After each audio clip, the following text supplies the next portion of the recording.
Assalamualaikum warahmatullahi wabarakatuh. Berjumpa lagi bersama saya di channel Bayu Braslur. Gimana kabarnya? Tentunya dulu selalu jaga kesehatan dan jangan selalu jaga image ya lur ya. Oke, dulurku semua yang ada di YouTube. Maaf banget nih terutama subscriber ataupun penonton saya. Saya ingin menginformasikan bahwasanya beberapa bulan terakhir saya memang tidak aktif di dunia per-YouTubean ya. Karena kita terus terang kalau dulu kan saya tinggal di Kalimantan. Nah, sekarang itu transisi atau pindah posisi ke Pulau Jawa ya. Pulau Jawanya di mana Mas? Saya di Jawa Tengah, tepatnya di kota Blora, Kunduran ya. Yang buat teman-teman yang mungkin ada di area sini atau terdekat, bolehlah kalau mau mampir ke bengkel saya, kita ngopi-ngopi ataupun kita ngobrol ya, gitu ya.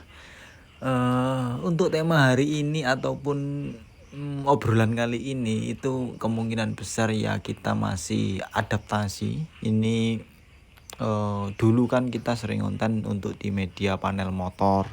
Nah sekarang ini ternyata pas waktu pindah sini itu banyak sekali customer ataupun pelanggan-pelanggan yang masuk itu berbagai macam unitnya itu mobil teman-teman. Jadi ya terus terang saja di sini kita saling belajar aja ya. Kalau misalnya nanti ada kesalahan atau kekeliruan ya mungkin diperbaiki. Nah ini yang kita akan progres adalah satu unit Innova Toyota. Nah untuk kondisi panelnya itu seperti ini ya. Jadi ada beberapa bagian plat yang penyok. Sebenarnya kemarin itu customer kesini pengennya di spot repair aja di bagian-bagian ya tertentu.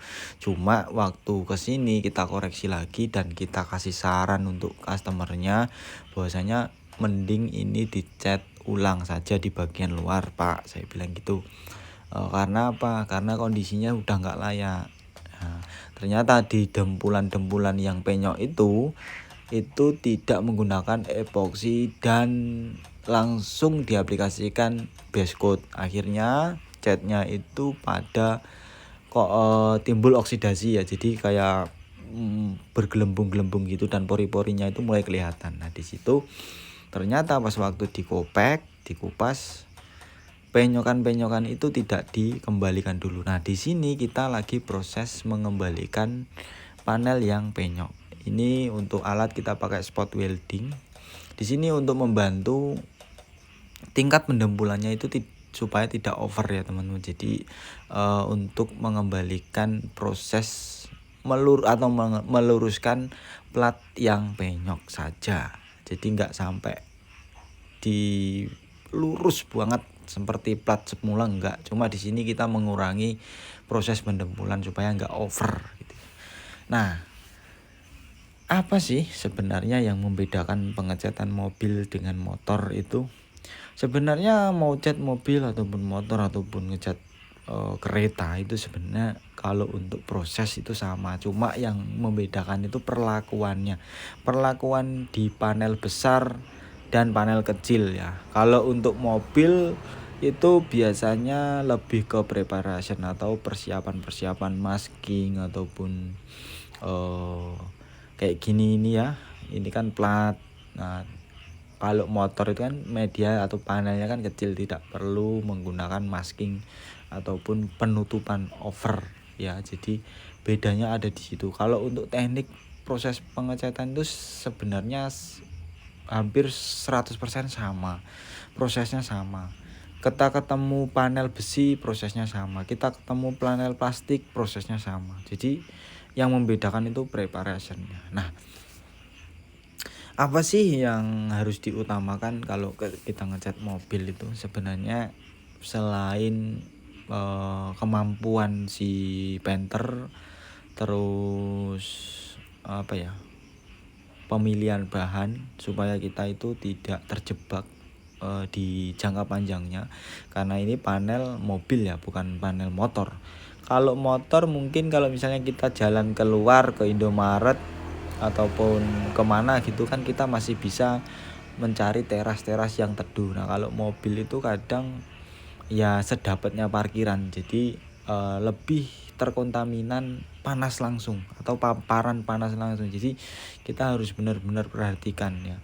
Nah, kalau untuk proses pertama itu kita wajib, kalau memang udah kupas seperti ini ya, panelnya udah kupas seperti ini, yang kita perhatikan adalah kondisi panelnya. Kalau misalnya penyok ya kita tarik dulu, jangan dipaksa langsung dempul, nanti efeknya juga nggak bagus kalau over pendempulan. Nah setelah itu kita bersihkan, kita amplas lagi menggunakan 120 untuk ukurannya. Nah setelah itu kita naik ke epoxy primer, sama sebenarnya sama, kita naik ke epoxy primer.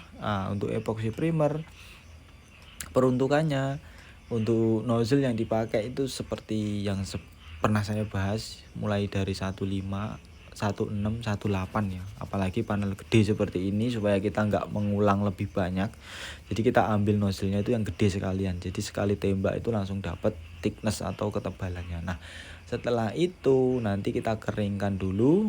Nah setelah kering ya, setelah kering kita amplas lagi menggunakan ukuran 240 minimal ataupun 320, baru kita melakukan pendempulan jika dibutuhkan gitu ya teman-teman. Jadi setelah epoxy primer itu kita amplas lagi, kita dempul lagi.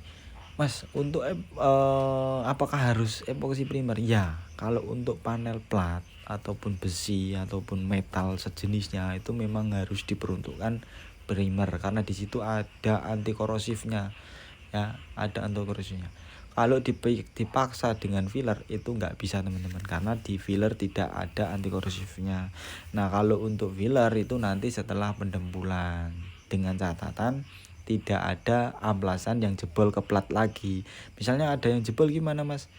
Ya kita ulang lagi di spot-spot dulu, habis itu nanti kita filler gitu. Nah ini untuk pengaplikasian pengamplasan. Setelah ini nanti kita akan naik ke dempul. Untuk videonya mungkin sampai di sini dulu ya teman-teman. Nanti kita besok kita sambung lagi untuk proses pendempulan dan lanjut ke proses epoxy filler atau PU2K surfacer untuk menutup pori-pori dempul. Nanti kita akan jelaskan lagi, dan terima kasih buat teman-teman yang masih stay dengan saya. Nantikan aja video selanjutnya. Saya pamit undur diri. Semoga videonya bermanfaat. Next kita bahas lagi. Assalamualaikum warahmatullahi wabarakatuh.